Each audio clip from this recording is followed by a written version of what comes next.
When did the class clown go too far? Before we start with the first story, please hit the subscribe button and ring the notification bell to stay updated with us. Number 20. Slightly off topic, but our class clown choked on candy. We thought it was another one of his jokes. The whole class laughed at him, even the teacher. Then his face started to go red, eyes got bloodshot, and he started slamming the table violently. Luckily, somebody gave him the Heimlich maneuver and saved his life. Dude nearly died while everyone sat laughing at him.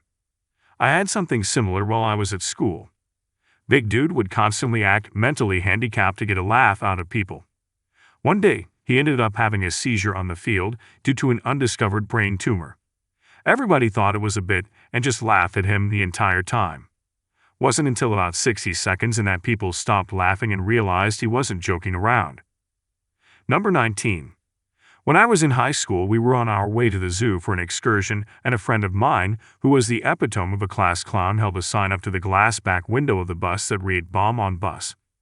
One or more of the people driving behind the bus called it in, and there was an absolute shout evacuating a busload of students onto one of Australia's busiest freeways.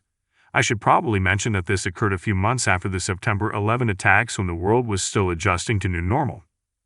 Number 18. A classmate thought it would be funny to light somebody's mullet on fire in the middle of class. This guy at my school went up behind someone with a Bunsen burner in the chemistry lab and lit his hair on fire, somehow stayed in the school, but he got expelled a few months later for attacking a classmate. Number 17. Stole the English teacher's sub-plans and rewrote them, giving us all a free period. Terrence, wherever you are, you're a freaking legend. Number 16. We had a student teacher for like 6 months when I was in 6th grade, and towards the end of her time with us, she had to record herself teaching a lesson to the class, then provide the video to her school, as a final exam or something. We had this class clown who had to sit in back, which happened to be near the camcorder. During the recording, he kept saying inappropriate things, quiet enough for no one in class to hear but loud enough to be obvious on the recording. The student teacher ended up having to redo the entire video, and we had to sit through the exact same lesson a week later without the class clown present. Number 15. He was secretly jerking off in class, and before finishing he pulled down his pants and shot his cement on some random girl. He was expelled and arrested. Number 14.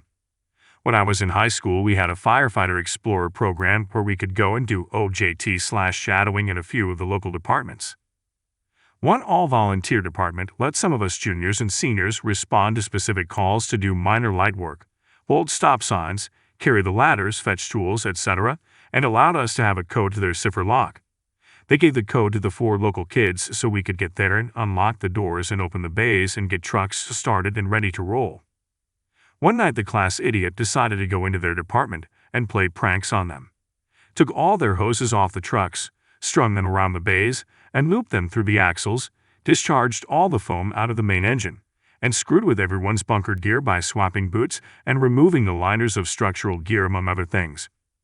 Naturally, it ended very badly when a call came in for a structure fire, and when the actual firefighters showed up, the entire house was in such disarray that no truck could even leave.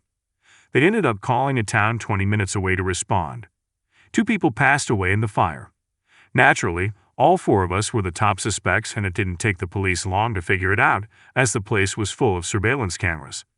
He was arrested, his parents got the bill for all the damages, and we never saw him nor his family again after that. They just skipped the area and vanished overnight. The fire department killed almost all ties with the Explorer program and allowed us to respond to minor calls. I went on to get certified as a firefighter and spent 5 awesome years with them, where I still seasonally volunteer during wildfire season with them. Number 13. He came back to the school during after hours, rubbed his balls all over the doorknobs, put caulking in the locks, and spray-painted pot leaves everywhere. Of course, he didn't know there were cameras, so it didn't take long for him to be caught. This was right before graduation too, so needless to say, he didn't walk at graduation, and his parents had a hefty damage bill to pay. Number 12. He would flirt with the Spanish teacher, who I'll admit was really attractive, and the flirting in class was always funny since he was genuinely funny. But one day he just didn't show up to class, and the school's guidance counselor gave us an hour-long lecture about how student flirting can be sexually harassing to teachers, and it was heavily implied he groped her. Very disgusting. Number 11. It was September 11, 2001, 9 to 11. The attacks on the World Trade Center had just happened. We were in our first class of the day, and the teacher prefaced talking about it all by asking, "Does anyone know where the World Trade Center is?" The class clown quickly replied with, "On the ground now." A couple of his buddies chuckled a bit, but the rest of us were shocked. The teacher was so pissed off that she physically dragged him to the principal's office. He wound up getting detention. This happened in Ontario, Canada, not far from the New York border. Number 10. There was an overhead projector in the back of the room. It wasn't plugged into the wall. Tuesdays and Thursdays, we had classes that would be 90 minutes because they only met twice a week. Over the course of the 90-minute class, he found this projector, fiddled with the plug, and then eventually cut the cord off the projector. He did this with a sort of metal piece from his desk. Well, one thing led to another, and he ended up stripping out the insulation from the cord. The night as it sort of naturally progressed, he figured out that he had bare wire in one hand and a plug on the other. So he plugged it back into the wall and touched a desk. Big flash. Kid said, "Holy shit." Then he touched a girl with it. She was fine, but it shocked her pretty good. Number 9. In college, we had a guy in a philosophy class who was constantly talking trash to the teacher. At one point, he got on about tattoos and told the professor he should go get a tattoo. Without missing a beat, the professor pulls up his sleeve and he's got a concentration camp number tattooed on his arm and looks the kid in the face and says, "Yeah, I've got all the tattoos I need." The kid went from badass to badass in a picosecond. Number 8. In high school, we had a gym teacher who was maybe a year out from retirement. Really chill guy who really wanted everyone to have fun and improve their health and fitness. Was regarded as the man, and many graduates would return just to check in on him and say hey. He always remembered everyone and was just a good dude, took no nonsense, but still knew how to have fun and make people feel welcome and included. Weldy and his wife were getting up there in age, and as that tends to go, she fell terribly ill. People rallied around him, raised funds, everything they could do. But there was this one kid who always had to stir shit up and do his best to be disruptive, like it was his job. Really thought he was some sort of gangster tough guy. Anyway, during roll call attendance at the beginning of class, he said something smart, and understandably the teacher was not in the mood. There was a little back and forth, and the kid got in his face and said something really disrespectful and terrible. Something like, "I hope your wife rots off before she dies," or something. Needless to say, everyone was ready to rush this idiot, but before anyone could even shift a foot under themselves, Teach popped him right in the face, just a quick jab, the muscle memory of an old boxer. It was glorious. The kid fell on his ass so quickly, and before he could even react, he was swarmed and pulled far away by the rest of the class. At first, the teacher was suspended, and there was talk of him being charged. But literally, the entire class testified on his behalf, and it was somehow swept under the rug.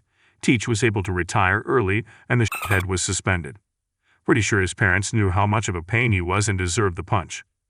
Number 7. He was showing girls his which a lot just laughed and walked away, but one girl told the principal he got charged with sexual harassment and is now considered a sexual predator. Didn't see him much after all that went down. He's not just considered, he is. Number 6. Public school, small town. The graduating class only had 54 students in it. The kids smeared his all over the bathroom. Walls, floors, sinks everywhere. The principal had no way of knowing who it was, so the solution, they took the bathroom doors off the hinges. Number 5. Art class. Teacher leaves. Class clown says, "Dare me to eat this paint." My buddy and I ignore him. He gets really pushy about eating paint. We tell him to do whatever the hell he wants. He stands on a chair and eats 2 tubes of paint when the teacher walks back in. Gets marched to the nurse. We breathed a sigh of relief that he was gone. Later that day, my buddy and I get called to the principal's office. Informed he was at the hospital getting his stomach pumped, and it is our fault. I had never been in trouble before. Spent 1 hour in isolated detention to see if I wanted to share more. Literally just locked in a tiny ass room. Got a really long lecture about if I told someone to jump off a bridge, and they did it, it would be my fault. I denied any fault again. Got put back in isolation until the end of the day. My parents went nuclear when I got home and told them what happened. Clone showed up the next day just grinning and laughing because he heard we got in trouble. Number 4. Dude announced to watch this to his friends at one lunchtime, and walked out of City Hall with a grin on his face and at that point, I'm guessing, empty suitcase. He was wearing his school-colored jacket. Shortly thereafter, the fire department rolled up and assisted with the evacuations. He'd smoke-bombed the hell out of the place. His life after that was not a happy one, not because of that event but because he was crazy. Number 3. Took his arse out to fart on someone. Bent over, did the fart, turned into a shart, rolled down his leg. This thread has me dying of laughter. Number 2. Middle school in 2006, kid I knew didn't want to turn in his English essay on Monday, so he wrote bomb threats a few of the bathroom stalls. We still had school Monday. He still failed the assignment. The EOD unit was at the school all day with bomb-sniffing dogs, and one of the teachers eventually recognized his handwriting. Never saw him again. Number 1. Kept making yo mama jokes to my friend who just lost his mom to cancer. My friend snapped and broke his nose. 100% deserved, good on your friend, and sorry for his loss. And that's all the 20 best stories. If you like more of this, please hit the thumbs up and subscribe to the channel. You can also share your similar experience in the comment below. See you in the next video.